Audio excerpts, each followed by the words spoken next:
ابھی ہم ایک دوسرے سے بات کر ہی رہے تھے کہ نوجوان بابو پہنچ گیا۔ لگتا ہے آپ بہت زیادہ جلدی میں ہیں، شکیلہ باجی کے ابا بولے۔ جب منزل کا پتہ ہو کہ خوبصورت ہے تو پھر انتظار نہیں ہوتا۔ اچھا چاچا ٹھیک ہے، میں مزید انتظار نہیں کرواؤں گا۔ اس نے جلدی سے تانگے کو رستے پر ڈالا اور ہمیں بولا، جلدی سے اب آپ لوگ سوار ہو جائیں۔ اور پھر ہم تانگے میں بیٹھے۔ شکیلہ باجی نے اس کو ہسپتال کا ایڈریس دیا۔ اس نے کہا، آپ فکر نہیں کرو، آپ کو آپ کی منزل پر اچھے سے پہنچا دوں گا۔ شکیلہ باجی اور میں آپس میں باتیں کر رہے تھے۔ وہ مجھے بتا رہی تھی کہ ان راستوں پر وہ پیدل کالج جایا کرتی تھیں۔ سب سویرے بڑی چہل قدمی ہوتی تھی، سب بچے گلیوں میں کھیلتے کودتے نظر آتے۔ سڑک کے پاس خانقاہ بھی تھی۔ انہوں نے بتایا کہ وہ سب دوستیں جب ادھر سے گزرتی تھیں تو وہ اس خانقاہ پر جاتی تھیں۔ یہاں کوئی نہ کوئی نیاز دے رہا ہوتا تو مزے سے کھا کر گھر جایا کرتی تھیں۔ اب تو بڑا عرصہ ہو گیا شہر کے حالات خراب ہیں، ماحول آلودہ ہے، اس کا خوف پھیلا ہوا ہے کہ لوگ اب گھر سے بچے باہر کھیلنے کے لیے نہیں بھیجتے۔ بچے اس طرح غائب ہو جاتے ہیں تو لوگ اب محتاط رہتے ہیں۔ باتوں ہی باتوں میں ہم اس ہسپتال پہنچ گئے جہاں ہم لوگوں نے آنا تھا۔ اس ہسپتال سے میرے گھر کا پتہ معلوم ہو گیا۔ پہلے ہسپتال والے نہیں دے رہے تھے۔ شکیلہ باجی نے ان سے ریکویسٹ کی کہ بہت ضروری کام ہے، ساری اصلیت سے آگاہ نہیں کیا کیونکہ میرے ابا ڈاکٹر تھے، ان کو بدنام نہیں کرنا چاہتی تھی کہ ان کی نوکری نہ چلی جائے۔ تو شکیلہ باجی نے جھوٹ موٹ کی بات بتائی اور پتہ نکلوا لیا۔ پھر ہم لوگ تانگے پر سوار ہو کر میرے گھر کی طرف بڑھے۔ ہمارے گھر کے گیٹ پر تالا لگا ہوا تھا۔ آس پڑوس سے پوچھا تو انہوں نے بتایا کہ میری ماں کو پولیس پکڑ کر لے گئی ہے۔ شکیلہ باجی نے تفتیش کی کہ کیوں پولیس لے گئی تو انہوں نے بتایا کہ میری ماں نے میری دادی کا قتل کیا اور اس لیے سسرال والوں نے ان کے خلاف FIR درج کروائی تو پولیس پکڑ کر لے گئی۔ اس عورت کو جو میری ماں کے بارے میں غلط بول رہی تھی ساری حقیقت سے آگاہ کیا ہوا تھا، اور آپ کو یقین نہیں آتا تو یہ دیکھیں بانو کے چہرے کو۔ شکیلہ باجی نے مجھے کہا، اپنے دوپٹے سے اپنے چہرے کو آزاد کر دو، اور پھر میں نے دوپٹے کو چہرے سے سرکایا۔ انہوں نے جب میرا چہرہ دیکھا تو کانوں کو ہاتھ لگانے لگی۔ میرے ماموں کے گھر بتایا کہ فلاں محلے میں رہتے ہیں، اب بانو کو ادھر ہی چھوڑو، اس کا ادھر کوئی نہیں خیال رکھنے والا تو ادھر ننیال میں چھوڑ آؤ۔ ہم جب ماموں کے گھر پہنچے، میرے ماموں کو نہیں پتہ تھا کہ ہمارے گھر کیا ہوا ہے، تو سب جب ان کو پتہ چلا وہ خود کو کوسنے لگے کہ کیسا بھائی ہوں، بہن اتنی مشکل میں ہے اور اس کے حالات کا پتہ نہیں۔ شکیلہ باجی نے یہ بھی کہہ دیا کہ آپ میری ماں کے خلاف FIR درج کروائیں۔ میری ماں اگر مجرم ہے تو ان کو اور ان کے گروہ کو سزا ملنی چاہیے۔ ماموں نے کہا، آپ لوگ ہمارے ساتھ تھانے چلیں تو آسانی ہو جائے گی اور پولیس جلد ہی ہماری بات مان جائے گی۔ اور پھر شکیلہ باجی نے کہا، پہلے بہت مشکل تھا کہ میں اپنی ہی ماں کے خلاف ایک رپورٹ درج کرواؤں، لیکن پھر وہ بہت بڑی مجرم ہے، معصوم بچوں کا وہ عورت قتل کر رہی ہے، اب وہ صرف ایک قاتلہ ہی ہے۔ ہم سب لوگ تھانے گئے، رپورٹ درج کروائی، پھر ماں کی ضمانت کروائی۔ ماں مجھے دیکھ کر اپنے سینے سے لپٹانے لگی، مجھے چومتی جا رہی تھی۔ ان کے آنکھوں سے آنسو رواں تھے جو شاید خوشی کے آنسو تھے۔ پولیس کے ساتھ جا کر شکیلہ باجی نے چھاپا پڑوایا۔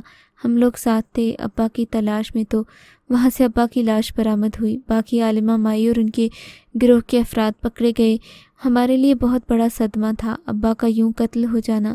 ہمارے سر سے ایک چھت جا چکی تھی۔ میرے دھتیال والے بہت ظالم لوگ تھے، انہوں نے میری ماں کی عدت کے بعد فراڈ کر کے ہم سے ساری جائیداد اپنے نام کروا لی۔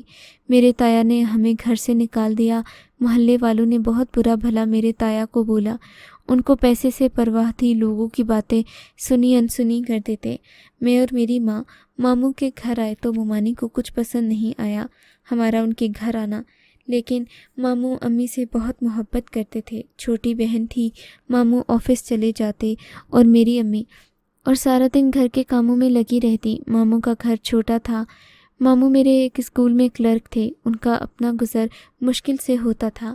ممانی سارا دن سوئی رہتی، میری امی سے کام کرواتی۔ میری امی کو فکر تھی کہ کوئی باہر نوکری مل جائے تاکہ ہم لوگ ماموں پر بوجھ نہ بنے۔ امی کو گھر کے قریب ہی ایک اسکول میں جاب مل گئی۔ میری امی بھی 14 جماعتیں پاس تھیں تو ٹیچر کی جاب انہیں مل گئی۔ ماموں کو امی نے بتایا تو کہنے لگے، نہیں ضرورت نوکری کرنے کی، میں ہوں نا، تمہاری ہر ضرورت پوری کروں گا۔ امی نے کہا، ٹھیک ہے نا، نوکری مل جائے گی، چند پیسے کچھ زیادہ آ گئے تو سب کے لیے اچھا ہے۔ اپنے اسکول میں امی نے میرا ایڈمیشن بھی کروا دیا۔ گھر سے تھوڑے فاصلے پر تھا تو ہم لوگ اسکول پیدل آیا جایا کرتی تھیں۔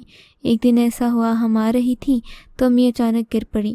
میں نے چلانا شروع کر دیا اور تو ارد گرد کے لوگ اکٹھے ہو گئے اور پھر انہوں نے امی کی نبض چیک کی تو بتایا کہ وہ مر چکی ہیں۔ میرے پاؤں تلے سے زمین نکل گئی۔ ایک ماں سہارا تھی، وہ بھی چل بسی۔ ماں کے مرنے کے بعد بہت بے آسرا لوگ تھے۔ ممانی گھر سے نکالنا چاہتی تھی مگر ماموں نے ایسا نہیں کرنے دیا۔ میں نے اسکول چھوڑ دیا۔ امی کے 40ویں کے بعد ایک دن ماموں نے ممانی سے بات کی کہ کیوں نہ اس کا ایڈمیشن اپنے بچوں کے ساتھ اسکول میں کروا دیا جائے، لیکن ممانی بولی یہ لڑکی اب میرے بچوں کے مقابلے میں پڑھے گی، اگر ایسا ہو گیا تو میں گھر چھوڑ کر چلی جاؤں گی۔ ماموں ایک دفعہ بات کرتے تو ممانی اتنا بڑا ہنگامہ کھڑا کرتی کہ ماموں نے دوبارہ میرے ایڈمیشن کا ذکر نہیں کیا۔ میرا دل تھا پڑھنے کا، لیکن میری ممانی نے پھر اسکول نہیں جانے دیا۔ ایک دن ممانی بیڈ پر لیٹی ہوئی تھی، میں ان کے کمرے سے جھاڑو لگا رہی تھی۔ وہ کسی تعویذ کی بات کر رہی تھیں کہ ہمارے گھر میں ایک نند میری چھوٹی بیٹی چھوڑ گئی تو وہ خود مر گئی، لیکن اس کو ہمارے سر پر مصلحت کی طرح چھوڑ گئی۔ کوئی ایسا تعویذ دے کہ میرے شوہر کی آنکھوں سے بھانجی کی محبت اتر جائے۔ ممانی مجھ سے سارا دن گھر کے کام کرواتی اور ماموں کو بتا رکھا تھا کہ گھر کے جو قریب اسکول ہے وہاں پر بانو پڑھنے جاتی ہے۔ ماموں تو صبح آفس چلے جاتے۔ ممانی سارا دن خود کام کرتی تھی، مجھ سے گھر کے سارے کام ایسے کرواتی جیسے میں انسان نہیں ہوں، کوئی جن ہوں۔ ان کے سارے کام پرفیکٹ کروں گی۔ جہاں بھی تھوڑی بہت غلطی ہوتی تو ایک ڈنڈا رکھا ہوتا جس سے وہ مجھے مارتی تھی۔ ماں باپ کی اتنی لاڈلی بیٹی تھی، لیکن سچ کہتے ہیں اپنے ماں باپ اپنے ہی ہوتے ہیں۔ میرے کزن جب اسکول سے واپس آتے تو ممانی ان کو بہت پیار کرتی، اور وہ کزن دونوں ہی مجھ سے بڑے تھے، لیکن ممانی نے ان سے گھر کا کبھی کوئی کام نہیں کروایا تھا۔ کزن لوگوں کے موڈ کا بھی پتہ نہیں ہوتا تھا۔ میں ان کے کمرے میں رہتی تھی کیونکہ گھر میں 2 ہی کمرے تھے۔ وہ بیڈ پر سوتے، میں زمین پر بستر بچھا کر سو جاتی۔ ایک رات میں سوئی تھی، میری کزن نے مجھے جھنجھوڑ ڈالا، اٹھو جا کر جگ میں باہر سے پانی ڈال کر لے آؤ۔ اس وقت میری نظر سامنے دیوار پر لگی گھڑی پر پڑی۔ رات کا 1 بج رہا تھا۔ میں نے اسے کہا میں اکیلی نہیں جا سکتی، مجھے باہر ڈر لگتا ہے، تم میرے ساتھ چلو۔ رات کا 1 بج رہا تھا۔ اس کی بات نہ مانی تو اس نے مجھے کمرے سے دھکے مار کر نکال دیا۔ میں کمرے کے باہر بیٹھی تھی کہ میں نے دیکھا ہمارے گھر میں کوئی دیوار پھلانگ کر آیا ہے۔ میں نے اونچی آواز میں چلانا شروع کر دیا، چور چور۔ ممانی کہیں پاس ہی تھی، میرے منہ پر ہاتھ رکھ لیا اور اس چور سے کہنے لگی اس لڑکی کو بھی ساتھ لے جاؤ، اب یہ اس گھر میں میرے لیے خطرہ ہے، جو تعویذ لائے ہو مجھے دے دو اور اسے اٹھا کر لے جاؤ، آگے بیچ دینا، اچھے داموں بک جائے گی، چند پیسے آ جائیں گے تو عیاشی کی زندگی گزارنا۔ مجھے ڈرایا گیا، اگر ذرا بھی آواز نکالی تو تمہارے ماموں کو مار دیں گے۔ مجھے اس چور کے ساتھ زبردستی بھیجا گیا۔ راستے میں اس نے مجھ سے پوچھا کہ تمہارا نام کیا ہے؟ میں نے بتایا کہ میرا نام بانو ہے۔ اس نے کہا چلو میں تمہیں کچھ کھلاتا ہوں۔ وہ بڑے ہی پیار سے مجھ سے بات کر رہا تھا۔ ماں کے مرنے کے بعد آج پہلی دفعہ کسی نے مجھ سے محبت سے بات کی تھی۔ میں نے کہا نقاب چہرے سے اتارو۔ اس نے اتارا تو وہ 16-17 سال کا لڑکا تھا۔ اس نے کہا تمہیں بھوک لگی ہے؟ آدھی رات تھی لیکن شہر کی رونقیں دن کے اجالے سے زیادہ تھیں۔ اس نے پوچھا کیا کھانا کھاؤ گی؟ جو بتاؤ گی میں وہی کھلاؤں گا۔ میں نے کہا مجھے آلو والے نان پسند ہیں۔ ایک تنور والے کے پاس رکے، اس نے تنور والے کو بولا 4 آلو والے نان پیک کر دو۔ میں نے پوچھا 4 کیوں؟ اس نے بتایا کہ اس کے گھر میں اور بھی لوگ ہیں، اس کے لیے بھی۔ اس نے بتایا کہ میری امی اور میری بہن گھر میں ہوتی ہیں، امی سخت ہیں پر دل کی اچھی ہیں، ان کے دل میں تم جگہ بنا لو گی۔ میں نے اس سے پوچھا کیا تم مجھے بیچو گے؟ نہیں۔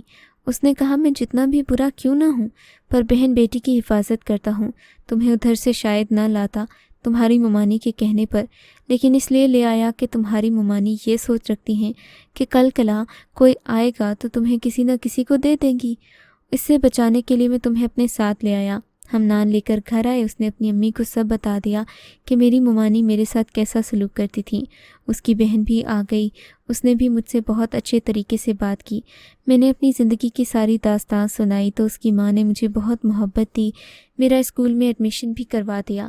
وقت گزرتا گیا، وہ میرے ساتھ اپنے بچوں جیسا سلوک کرتی، غلطی پر کبھی ڈانٹ ٹپٹ بھی پڑ جاتی۔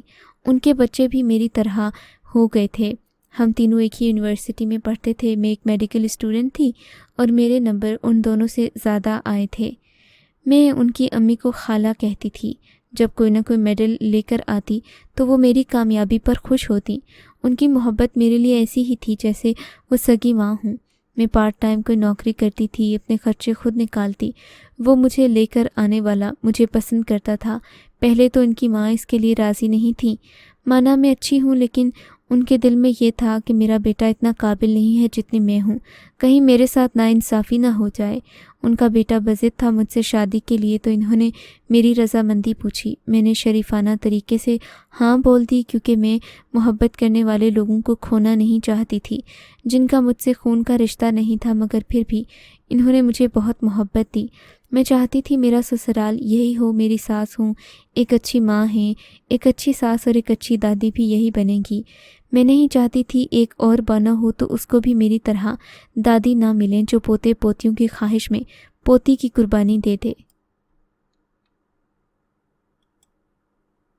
اگر آپ کو یہ کہانی اچھی لگی ہے تو اس ویڈیو کو لائک کیجیے اور اس طرح کی مزید ویڈیوز دیکھنے کے لیے ہمارے چینل کو سبسکرائب کیجیے۔ اور ہاں، اگر آپ کی کسی دوست، رشتہ دار یا بہن کے ساتھ خدا نہ کرے ایسا کوئی واقعہ پیش آیا ہے تو ہمیں کامنٹ سیکشن میں اس کے بارے میں ضرور بتائیے۔